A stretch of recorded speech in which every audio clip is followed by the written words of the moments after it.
I used to leave my heart out in the open like a public library, open shelves, no fines, free access, come in, browse, borrow, linger. Anyone could take a chapter of me and never return it whole. I smiled at strangers, offered my time, trust, and laughter without a thought of a receipt. That was before the world made me realize that some people read like spoilers. They ruin the story and leave the plot in tatters. Betrayal is a peculiar seasoning. Too much of it leaves a bitter aftertaste that lingers in the mouth long after the insult has been swallowed. I have been overcooked in lies, burned in broken promises, and marinated in disrespect. The kind of wounds that make you reconsider which hands get to hold your pen, which lips get to read your diary, which smiles deserve the nectar of your light. Now, kindness isn't free, it is curated. Think of it like a Michelin star restaurant. The chef doesn't serve the same delicacy to every passerby. There is a reservation list. If you didn't make it to the cut, you can still admire the menu, maybe even drool a little, but the table is reserved. My empathy has a velvet rope, my compassion checks IDs, my warmth asks politely who you are and what you intend to do with it. I still laugh like confetti, but only for those who can catch it.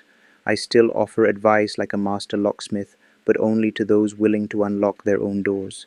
I am still generous, but with the sophistication of someone who's been mugged by life once too often. There is elegance in selective kindness. It is less exhausting than being the human equivalent of an all-you-can-eat buffet. By protecting my kindness, I have made it more potent, less diluted, less trampled. When you offer your light sparingly, it becomes a spotlight. People notice. Some feel dazzled, others uncomfortable, and that is perfect. Those who burn with envy or attempt theft are screened at the door. Those who step into your aura with respect, curiosity, and tenderness find themselves bathed in brilliance they didn't earn anywhere else. The irony is delicious. People who once took advantage of my open heart now wonder why it is locked. They used to dine at my table without asking. Now they sit outside, peering through the window, sniffing aromas they never appreciated. Karma is a subtle bartender, pouring the same bitter drink to those who demanded it for free and serving fine wine to the patient and honest guests. It is not cruelty. It is wisdom. There is a distinction between cold-heartedness and carefully cultivated warmth. The first freezes life, the second preserves it. I am still kind, but I just require a guest pass. Trust has become a VIP club. Entrance is not bought with charm alone. It is earned through actions, consistency, and respect. If you have been a saboteur before, the velvet rope won't magically rise for you. Think of it like gardening. You can scatter seeds everywhere, but only certain soils respond. You water, you nurture, you hope. Some soils are barren, poisoned, incapable of growth, no matter how fertile your intent. It is better to focus on the patches that thrive, where your care produces blossoms that smell like sunlight, not the ashes of wasted effort. There is humor in this too. I used to send kind messages to everyone. Now I send postcards to a few people. Some people complain they are missing out. I smile. Let them. There is satisfaction in knowing that the laughter you share and the energy you give is treasured, not devoured. That is the difference between a flame thrown into the wind and a candle intentionally lighting a room.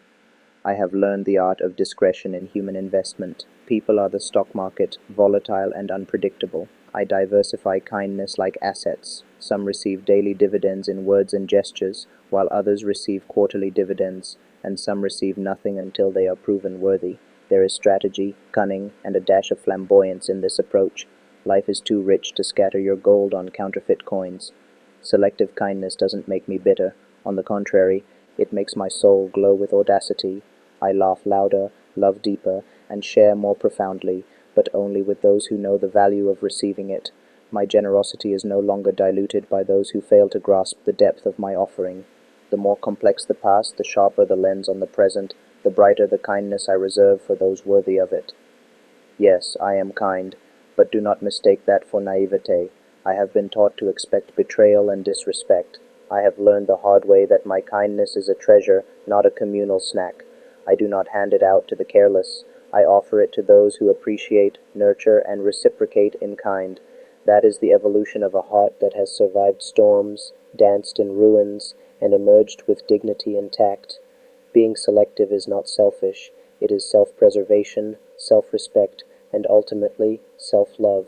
My kindness is now a bespoke garment, stitched with experience, adorned with boundaries, and worn only in the presence of those who value it, and when the right people walk through, they will feel like they have been handed sunlight in a world of shadows. Be kind. Trade, what BTC does next, not just whether you own it. Crypto never sleeps, and neither does Kalshi.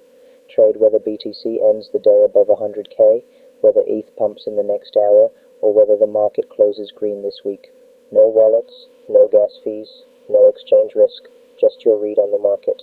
Institutional volume is up 800% in 6 months. There's a reason the smart money is here. Trade $10, get $10 free to start. Start trading crypto markets, trade responsibly.